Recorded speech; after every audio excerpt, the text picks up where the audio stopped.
In Yellowstone, nature doesn't hold back when people challenge its rules. Welcome back to Last Records. Today, we look at the park's most idiotic endings. From a guy skateboarding over a boiling geothermal pool, to a hiker who survived a lightning strike only to face an even worse fate she never saw coming.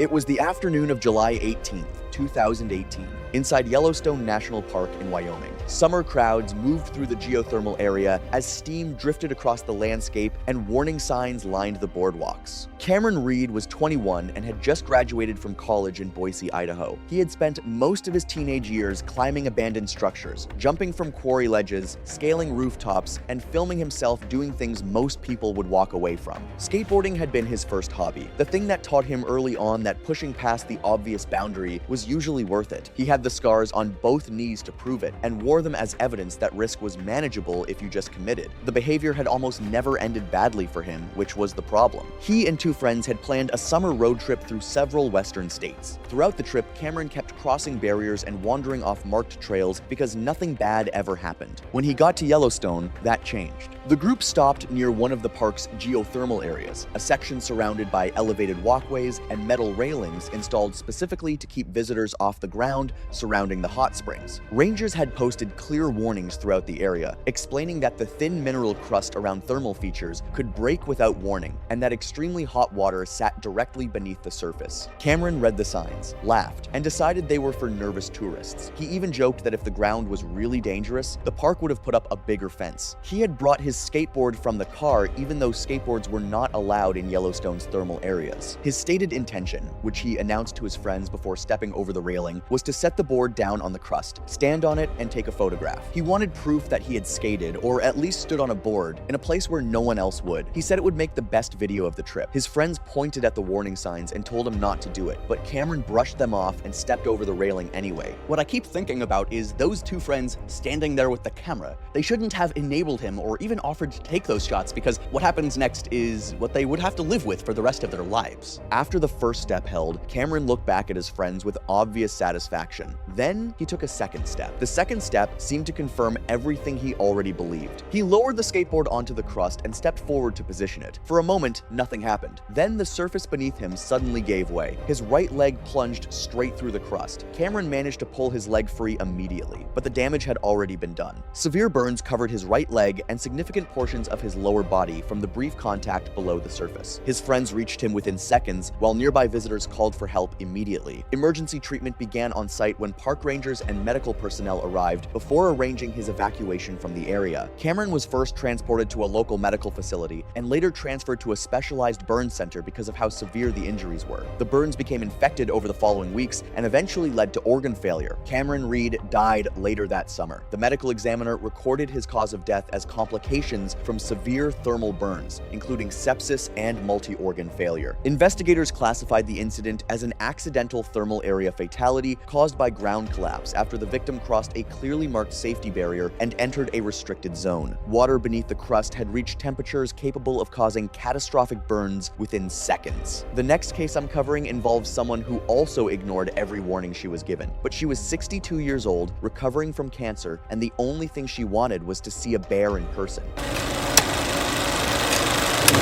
It was the morning of August 12, 2017, inside Yellowstone National Park in Wyoming. Summer traffic moved slowly through the park as tourists crowded scenic pullouts and wildlife viewing areas stretching across miles of open wilderness. Margaret Ashcroft was 62 years old and lived in Columbus, Ohio. The previous year had been very hard for her because she had spent most of 2016 and early 2017 moving between hospitals and rehabilitation centers after a long battle with cancer. During her recovery, she watched a lot of television, and her hospital room became full of animal programs and online videos of bear cubs climbing trees, playing in streams, and interacting with researchers. By the time doctors cleared her to travel again, she had one big request, and that was to see a bear in person. The idea didn't sit well with her grandkids because of her age, her recent illness, and the fact that she could not move very fast anymore. She pushed until they agreed to take her to Yellowstone as a celebration of getting better. The first few days of the trip went absolutely fine. Margaret photographed scenery from viewing areas and asked lots of questions about the animals she hoped to see, but when told about park warnings, she chuckled. She kept treating park safety warnings like they were written for careless people and not for her. Every time her grandchildren talked about the dangers of coming in close contact with grizzly bears or bison or the thermal areas, Margaret would bring up the animal videos she had watched in the hospital and say that most wildlife incidents happened because people did not know what they were doing. I want to be honest, if you're not careful with what you consume from the screen, you'll think some edits are real life, and that's what happened to Margaret. On the morning of August 12th, a tire on the family car went flat after they hit a lot of road debris on a less crowded section of road. They pulled into a roadside turnout next to a stretch of forest. There was no cell signal, and they felt stranded. One grandchild decided to stay with Margaret while the other walked down the road to flag down a passing motorist, but after several minutes and there was no success, the first grandchild also left briefly to go help out, believing they would be back within a few minutes and that Margaret would stay in the car. Before leaving, they had warned her not to get out under any circumstances. At this point, Margaret was alone. She sat in the car looking out the passenger window at the tree line. A small grizzly bear cub walked out of the forest and into a clearing near the road. Then Margaret got out of the car. Now remember, this was the moment she had been waiting for. The bear was the reason she took the journey in the first place. This is where it begins to get interesting. She took a small snack she bought for the road, planning to feed it to the bear. A passing hiker saw her walking away from the vehicle toward the cub and shouted at her to get back inside, but she kept going. The cub watched her for a few moments before slowly moving toward the edge of the clearing. Instead of stopping when the animal moved away, Margaret followed it, holding out the snack and telling it to come eat, thereby reducing the distance between herself and a location where an adult bear could be concealed from view. As she got closer, she noticed the cub looking repeatedly toward the trees behind it. Then a deep huffing sound came from the forest. The mother grizzly emerged from the forest and immediately focused on Margaret. She was 62 years old, still weak from cancer treatment, and could barely move quickly under normal conditions. The bear crossed the clearing in seconds and knocked her to the ground with its full weight. It bit down across the back of her neck and shoulder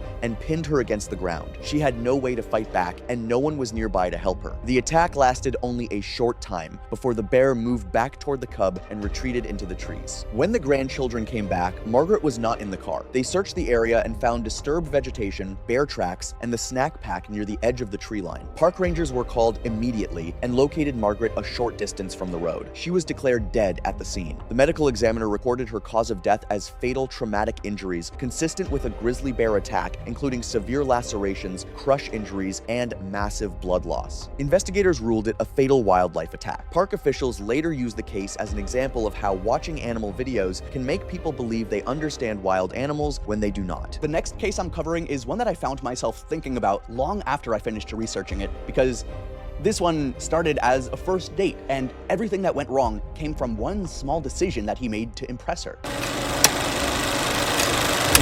It was the evening of October 3rd, 2018, inside Yellowstone National Park in Wyoming. Autumn traffic moved steadily through narrow mountain roads lined with forests and steep drop-offs, while wildlife activity picked up before sunset. Hudson Brooks was 28 and worked as a marketing executive from Denver in Colorado. He was not really an outdoor person, and he also had this fear of wild animals and remote areas where he felt far from help. But he had been trying to woo a woman for months, but when she finally agreed to go on a date with him, she suggested Yellowstone because she loved nature and wildlife photography. This made Hudson feel uneasy immediately, and he thought about suggesting somewhere else, but was worried it would make him look boring or not man enough. So he agreed to go, even though everything about the trip made him uncomfortable. The date went better than he expected. They visited scenic overlooks, watched bison grazing in open meadows, and stopped at several thermal areas throughout the afternoon. Hudson gradually relaxed as the day went on. By late afternoon, they were driving along a winding stretch of road with dense forest on one side and a steep canyon on the other, protected by a guardrail. Traffic was steady and the road was narrow. Just before evening, his girlfriend spotted movement on a distant hillside. A group of wolves was moving through an open clearing several hundred yards away. Wolf sightings in Yellowstone are rare, and many visitors spend days hoping to see one. She got excited and told Hudson to pull over. She pointed out a proper wildlife viewing turnout a little further ahead and told him to drive there. The turnout was already visible ahead, and several other vehicles were parked there watching the wolves safely. A roadside sign near the entrance identified it as a designated wildlife viewing area. Hudson waved off the idea of using the designated viewing area. The turnout was only a short distance ahead, but he insisted the wolves might disappear before they reached it. Not wanting to look inexperienced in front of her, he pulled over immediately. His girlfriend pointed out that the curve did not look like a safe place to stop, but Hudson dismissed the concern and said they would only be there for a minute. The spot he chose sat just around a blind curve in the road. The shoulder was very narrow there, and most of his car sat close to the travel lane, while the passenger side was only a short distance from the guardrail. A roadside warning sign nearby instructed drivers not to stop along that section of road because approaching traffic had limited visibility around the curve.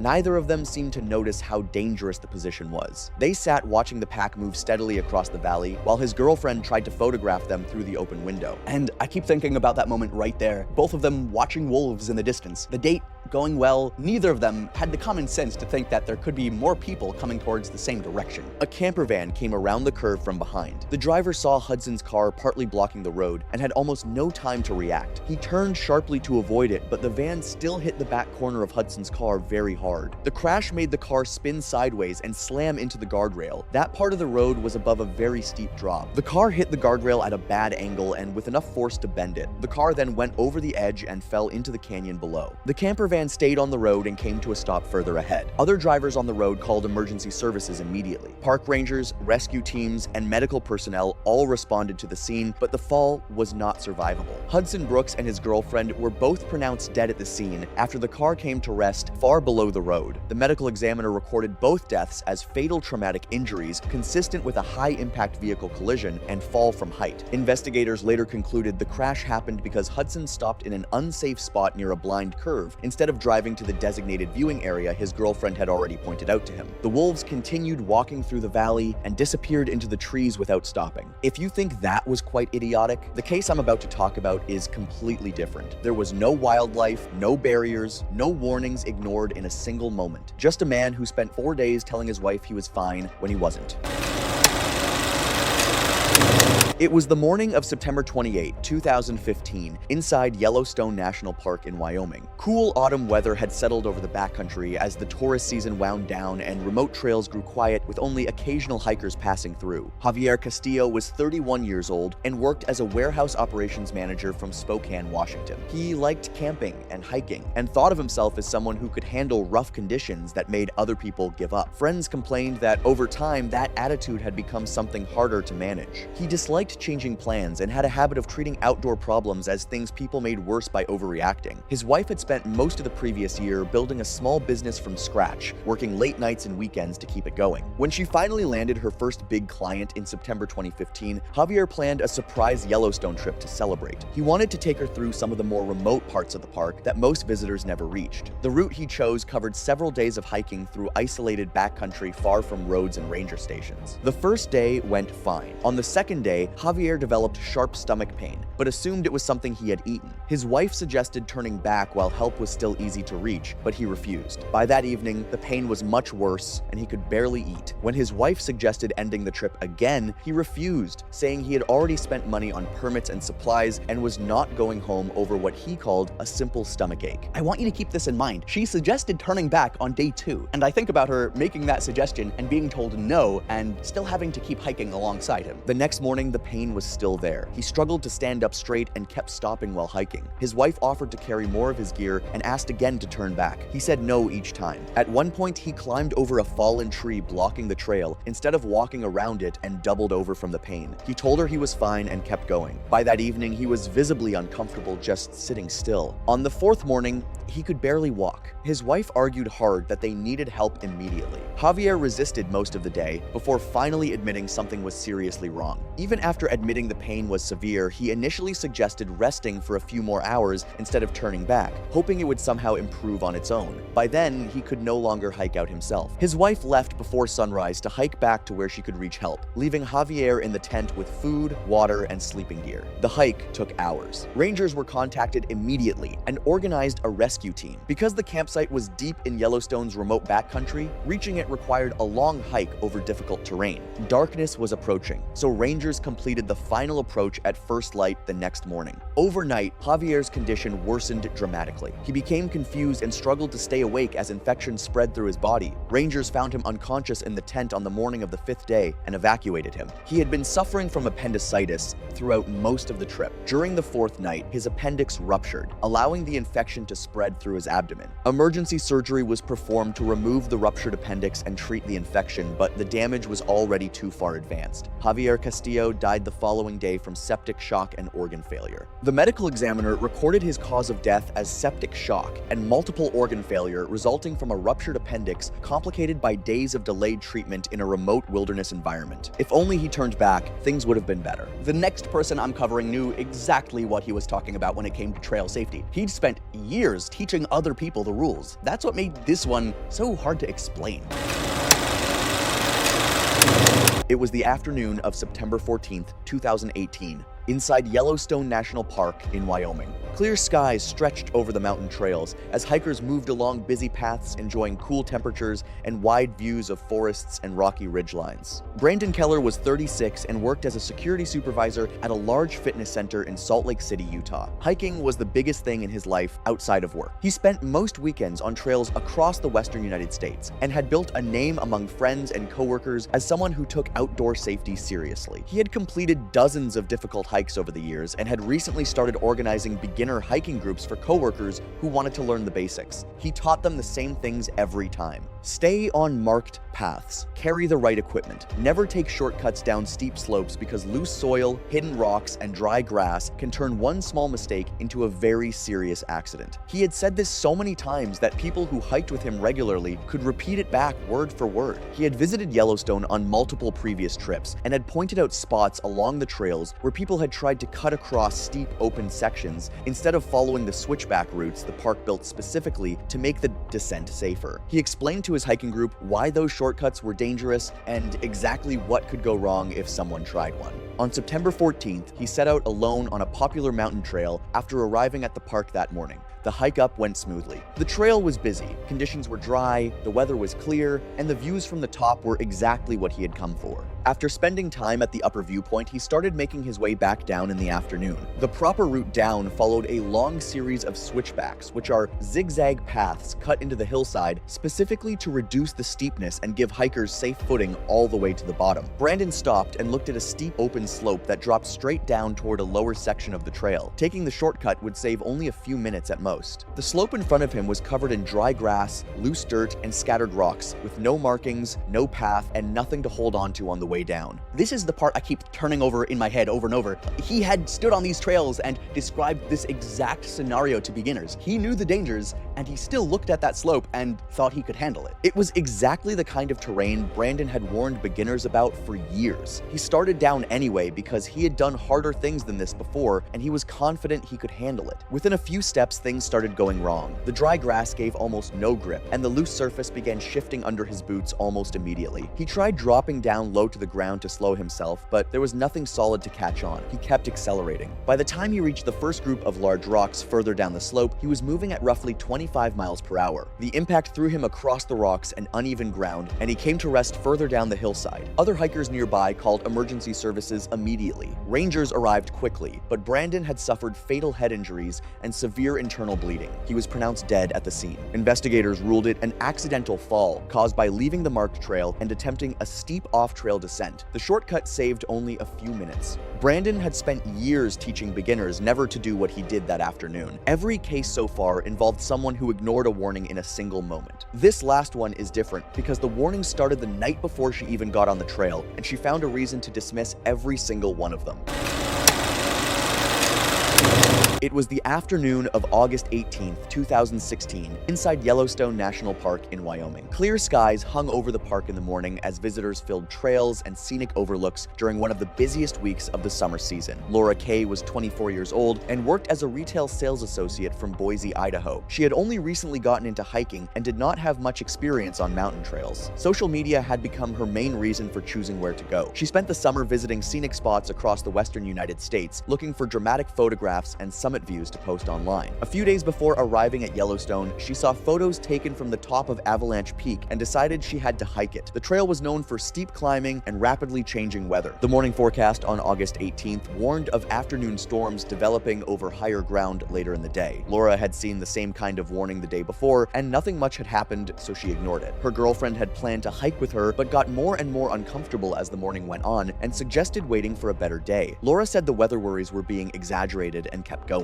Her girlfriend stayed behind. Laura also had a mild cold she had been fighting for several days. She was congested and coughing, but told herself it was not bad enough to matter. She set off alone around noon, wearing sandals, carrying one small bottle of water, no rain jacket, and no extra layers. When she got to the trailhead, she noticed almost no one else was starting the hike at that hour. She did not think much of it and kept going. The climb went fine at first. The sky was clear and warm, and it seemed like the forecast was going to be wrong again. But by around 2 in the afternoon, clouds started building fast over the ridges above her. Thunder began rolling in from nearby mountains, and rain started moving across the trail. Laura was close to the top at that point and didn't want to turn back after already spending hours getting there. She pushed on to the summit, stayed briefly, and then started coming down. The storm hit hard almost immediately. Lightning was striking across the exposed sections of the mountain, and rain and wind cut visibility down badly. While she was descending, a lightning bolt hit a tree about 30 feet away from her. The electrical charge traveled through the ground and hit her hard enough to knock her off her feet. She survived the strike, but her legs became weak and painful, and she could not walk properly. She was also disoriented and confused from the shock. She tried to keep moving down the mountain, but fell several times on the wet trail and made almost no progress. The temperature dropped as the storm continued. She had no shelter, no dry clothing, no food, and almost no water left. Her body was already worn down from the cold she had been carrying for days, and the hours of climbing in sandals had taken more out of her than she realized. She became too cold and too weak to keep going and ended up stranded high on the trail after dark. I want to be honest about something. At that point, she had survived a lightning strike, and